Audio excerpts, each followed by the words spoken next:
사사기 1장 1절부터 10절까지. 여호수아가 죽은 후에 이스라엘 자손이 여호와께 여쭈어 이르되 우리 가운데 누가 먼저 올라가서 가나안 족속과 싸우리이까. 여호와께서 이르시되 유다가 올라갈지니라. 보라, 내가 이 땅을 그의 손에 넘겨주었노라 하시니라. 유다가 그의 형제 시므온에게 이르되 내가 제비 뽑아 얻은 땅에 나와 함께 올라가서 가나안 족속과 싸우자. 그리하면 나도 내게 제비 뽑아 얻은 땅에 함께 가리라 하니 이에 시므온이 그와 함께 가니라. 유다가 올라가며 여호와께서 가나안 족속과 브리시 족속을 그들의 손에 넘겨주시니 그들이 베색에서 10,000명을 죽이고 또 베색에서 아도니 베색을 만나 그와 싸워서 가나안 족속과 브리시 족속을 죽이니 아도니 베색이 도망하는지라. 그를 쫓아가서 잡아 그의 엄지손가락과 엄지발가락을 자름에 아도니 베색이 이르되 이쪽에 70명의 왕들이 그들의 엄지손가락과 엄지발가락이 잘리고 내 상 아래서 먹을 것을 줍더니 하나님이 내가 행한 대로 내게 갚으심이로다 하니라. 우리가 그를 끌고 예루살렘에 이르렀더니 그가 거기서 죽었더라. 유다 자손이 예루살렘을 쳐서 점령하여 콜라로 치고 그 성을 불살랐으며 그 후에 유다 자손이 내려와서 산지와 남방과 평지에 거주하는 가나안 족속과 싸우고 유다가 또 가서 헤브론에 거주하는 가나안 족속을 쳐서 세세와 아이만과 달메를 죽였더라. 헤브론의 본 이름은 비랏 아르바였더라. 아멘. 이제 사사기 본문 1장부터 나갑니다. 가나안 땅의 1차 정복은 모세 때 요단 동편 르벤, 갓, 므낫세 반지파에게 나누어지는 땅입니다. 1차 전쟁입니다. 2차 정복 전쟁은 여호수아 때 된 겁니다. 그러니까 요단강 건너기 전에는 모세가 그 전쟁에서 승리했고 요단강을 건넌 이후에는 누가요? 여호수아에 의해서 전쟁이 승리로 이끌어진다는 것입니다. 동편과 서편, 요단강을 건너가기 전을 동편이라고 하고 요단강을 건너간 땅을 서편 땅이다 이렇게 표현합니다. 7 족속들과 7년간 전쟁에서 이스라엘의 9지파 반에게 분배한 땅이 바로 2차 전쟁에서 주어진 땅입니다. 또 동서로 정복한 땅을 48개 성읍으로 나누어서 레위별로 거주하면서 신앙교육을 시키게 합니다. 이게 가장 중요한 거예요. 절대로 신앙교육이 너무너무 중요하거든요. 말씀에 대한 이해, 깨달음, 말씀을 통해서 사고하고 또 삶의 자리를 정하는 것, 성경적인 가치관, 기독교적인 가치관, 이것을 가지고 살아가는 것이 너무 중요하거든요. 그런데 지금은 기독교적인 가치관에 대해서 참 너무 얇지 않은가. 얇은 얼음판에 걷는 것 같이 살 얼음판에 있는 것 같지 않냐. 어떤 사안이 딱 부딪히면요, 그리스도 안에서 잘 해결하게 되는데 그게 쉽지 않은 거예요. 코로나 사태에서도 제가 볼 때 너무 두려워하는 거예요. 너무 두려워하는 거예요. 코로나. 그 치사율로 따지면요, 독감하고 별로 차이가 안 납니다.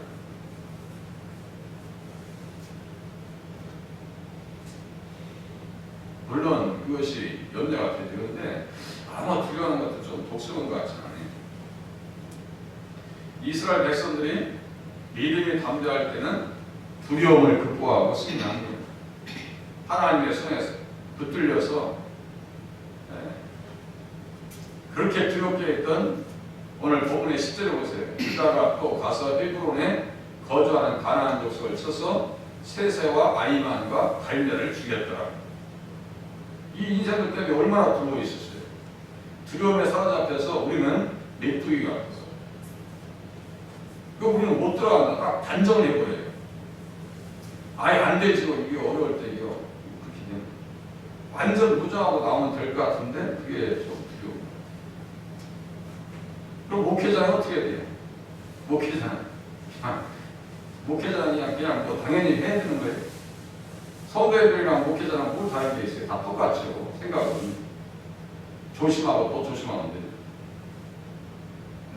아무것도 아닌데 하나님께서 내가 너희들을 위해서 싸워줄 거야 라고 주님께서 말씀하셔요.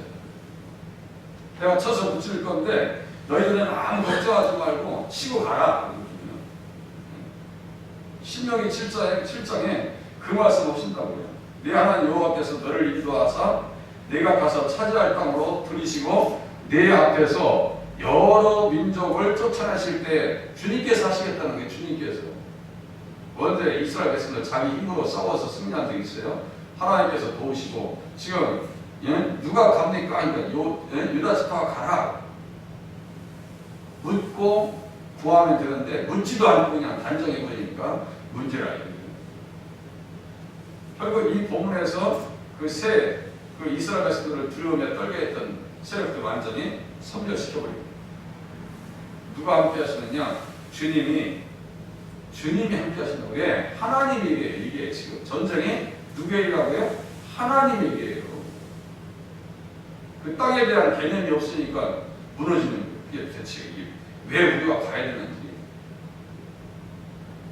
세상에서 스스로 죽는 사람들 있죠? 스스로 죽는 사람들의 특징은 뭐냐면 자기가 어디서 와서 왜 살아야 되고 어디로 가는지를 모르기 때문에 죽는 거예요. 가만히 보니까 그게 맞아요. 어디에서 와서 왜 살아야 되고 어디로 갈지를 모르는 사람들은 극단적인 선택을 한대요. 가만히 들어보면 그게 맞아요. 우리는 어디로 갈지 알죠? 그러니까 잘 살아야 돼요. 이 땅에서의 삶이 어디의 삶을 결정해요? 내세의 삶을 결정하기 때문에 잘 살아야 됩니다. 잘 살아야 돼요. 그래서 유다의 남부 정복에 대한 이야기가 1절부터 21절까지의 내용입니다. 그때 전쟁을 7년 동안 치르면서 거의 승리했죠. 그 남아있는 잔존 세력이 있어요. 가나안 주민들이요. 절대로 자기들이 땅을 빼앗길 생각 없어요. 이것은 우리의 옛사람과 새사람과의 모습으로 비교해보면 딱 맞아요. 옛사람은요, 신앙생활 대충이라고 해요. 옛사람은. 근데 새사람의 모습은 뭐예요? 제대로 신앙생활 해야지 이거예요. 우리가 말씀 듣다 보면 신앙생활 잘해야지, 똑바로 해야지라고 하는 말씀이 들리죠. 그런데 조금만 들었으잖아요. 그냥 대충 하지. 이런 생각으로 우리의 생각이 약해지지 않나. 우리 성도 옛사람은요, 절대로 신앙생활 똑바로 할까봐, 듣고 깨닫고 헌신할까봐 별 걱정을 다 한다니까요. 그러한 걱정을 다 묶어놓고 신앙생활 해야 돼요.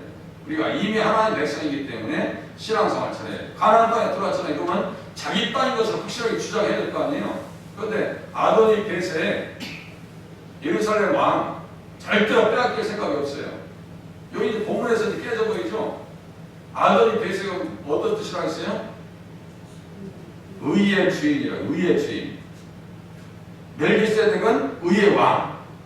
예루살렘 왕인데 진짜 왕은 누구예요? 멜기세덱인데 아도니 벳의 의의 주인. 아주 짝퉁이 거기에 다 앉아있다니까요. 전쟁은 우리에게 계속 주어집니다. 어떠한 형태라든지 전쟁이 있기 때문에 시험이 우리에게 있을 거예요. 신약시대와 똑같습니다. 마태복음 11장에 보니까 세례 요한의 때부터 지금까지 예수님께서 말씀하셔요. 천국은 침노를 당하나니 침노하는 자는 빼앗느니라 그랬어요. 의의 무기를 가지고 복음의 전신갑주를 입고 우리를 또 승리해야 됩니다. 이 전쟁에서 누구를 의지해야 돼요? 예수님을 의지해야 돼요. 유다 지파가 먼저 나가라는 것은 누구를 의지하는 거예요? 예수님을 의지하는 얘기예요.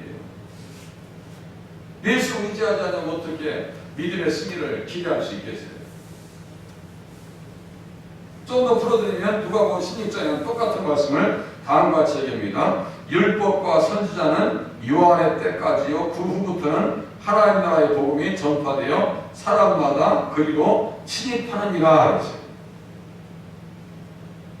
하나님 나라의 복음이 전파되어 사람마다 그리로 침입하느니라. 전쟁이라니까요. 하나님 나라 들어갈 때까지 뭐 한다는 얘기예요? 전쟁이라는 얘기예요. 전쟁.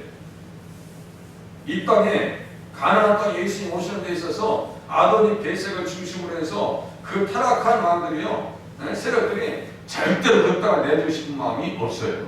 조그만 틈이 보이죠? 쳐 치고 들어옵니다. 어떤 틈일까요? 율법과 계명을 지키지 않냐고 마음을 바꿔서 바알과 아스타로를 섯을 섬기고 주님을 버렸을 때 그때 쳐들어옵니다. 요겁니다. 요거. 그래서 율법과 계명을요 지금도 지켜야 되는 이유가 바로 여기에 있습니다. 다음 주쯤에 그 말씀 한번 전해드릴게요. 대체 율법과 계명과 약속과 언약과 예배가 도대체 예수님 오실 때까지 어떠한 역할을 했는가 그거 한번 볼 거예요. 필요합니다. 그거 하지 않으면 사탄들이 그 틈을 치고든다니까요.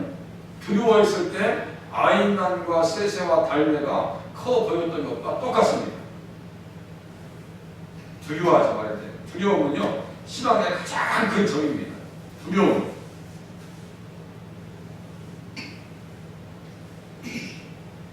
이스라엘 자손이 전쟁을 수행해야 되는데 여호수아가 죽은 후에 이스라엘 자손이 여호와께 여쭈어야 돼. 우리 가운데 누가 먼저 올라갑니까? 유다가 올라갈지니라 이렇게 말씀하셔요. 주님의 통치를 받지 않냐고, 주님의 지도를 받지 않냐고, 주님의 인도를 받지 않냐고서는 절대로 뭐 할 수 없다고요? 승리할 수 없더라. 가나안 땅까지 들어올 때 광야의 여정에서 어떤 지파가 가장 앞에 서 있었어요? 유다 지파가 가장 앞에 섰던 이유가 바로 여기에 있습니다. 유다 지파로 오실 예수 그리스도를 바라봐라. 예수님께서 친히 말씀하시죠. 구원은 유다에게서 난다. 요한복음 4장에요. 수가성 여인과의 대화 속에서 주님께서 말씀하신 것과 맥을 같이 합니다. 구원은 유다에게서 난다. 유다 지파가 먼저 올라가라. 이 전쟁의 승리는 누구의 인도하심 속에서 승리가 보장되느냐? 예수님이 인도하실 때 승리가 보장될 수 있다라고 하는 것을 지금 간접적으로 본문에서 우리에게 가르쳐주고 있는 겁니다. 그래서 8절 보세요. 유다 자손이 예루살렘을 쳐서 점령하여 칼날로 치고 그 성을 불살랐으며 그 후에 유다 자손이 내려가서 산지와 남방과 평지에 거주하는 가나안 족속과 싸워서 이깁니다. 기랏 아르바 사람들은요 가장 키가 크고 등치가 돈 사람들 이거 아주 그냥 거기에서 최고 잘 나가는 사람들이에요. 어느 정도 잘 나갔어요? 아도니 배색이 엄지손가락과 엄지발가락이 잘라졌을 때 자기가 얘기합니다. 7절 아도니 배색이 이르되 일정의 70명의 왕들이 그들의 엄지손가락과 엄지발가락이 잘리고 내 상 아래서 먹을 것을 줍더니 이 친구 어떤 사람이에요? 70명의 왕들을 물리쳤던 사람이에요. 그러니 지금 하나님의 백성들이 여기에서 전쟁에서 승리한다는 것은요 사람의 힘으로 되는 게 아니에요. 하나님의 능력으로 되는 거죠. 우리가 신앙생활에서 천국까지 갈 때까지는 누구의 은혜로 되는 거예요? 하나님의 은혜와 예수님의 보혈의 권세로 되는 줄로 깨달으실 수 있기를 바랍니다. 보혈의 힘을 힘인 거죠. 말씀의 검을 가지고 하나님이 내가 행한 대로 내게 갚으심 이로다 하니라. 우리가 그를 끌고 예루살렘에 이르렀더니 그가 거기서 죽었더라 그랬어요. 얼마나 센 인생들이에요.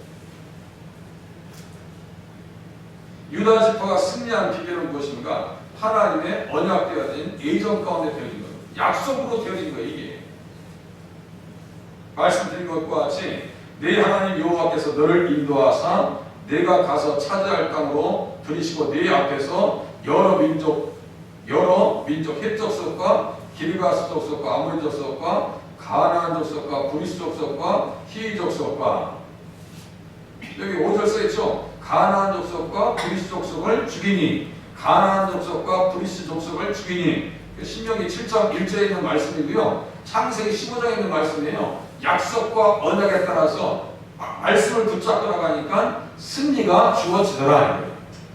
우리가 잡고 넘어갈 것은 뭐예요? 그러니까 신앙생활하면서 말씀을 붙잡아야 돼요. 약속의 말씀을 붙잡아야 된다. 그거 붙잡히지 않냐면요 우리가 승리하기는 힘들겠더라. 서양보다 제가 읽으실 때는 요절 말씀 드리잖아요. 그 말씀들이 되게 중요한 말씀들입니다. 말씀. 나를 움직이고 나를 세워주는 말씀이 있냐. 정말 내가 힘들고 어려울 때 내가 붙잡고 나갈 수 있는 말씀이 있냐고요. 기도할 때 의지해서 내가 흔들리지 않냐고 영혼의 닷과 같은 말씀이 있냐고요. 병상에 있을 때 내가 이 병도 이길 수 있는 그런 믿음의 담대함이 있냐고요. 어떤 사람들은 조금만 아프면 그냥 시름소리가 처음부터 끝까지 그냥. 그래서 어떤 사람은 사실 이겼으면 좋겠는데 그냥 계속 시름소리 되는 사람들 보면은 제가 그 입장이 되지 않았으면 모르겠는데요. 좀 그것도 좀 극복할 수 있으면 참 좋겠는데, 근데 어떤 분들은 막 아파서 못 견디는 분들이 있더라고, 정신적으로. 물론 고통이 되게 심하게 했죠. 그래도 좀 극복할 수 있으면 좋겠다. 어떤 분은 의연하게 전혀 표정도 안 바뀌면서 견디는 분도 있다니까요. 나를 붙들고, 나를 살리고, 나를 담대하게 하고, 나를 세워주는 말씀. 이스라엘 백성들은 그 약속의 말씀에 근거해서 승리가 주어졌다는 사실입니다. 그래서 그 승리의 비결에 대해서 내일 21절까지 다시 한번 보면서 말씀을 나누겠습니다. 기도하겠습니다.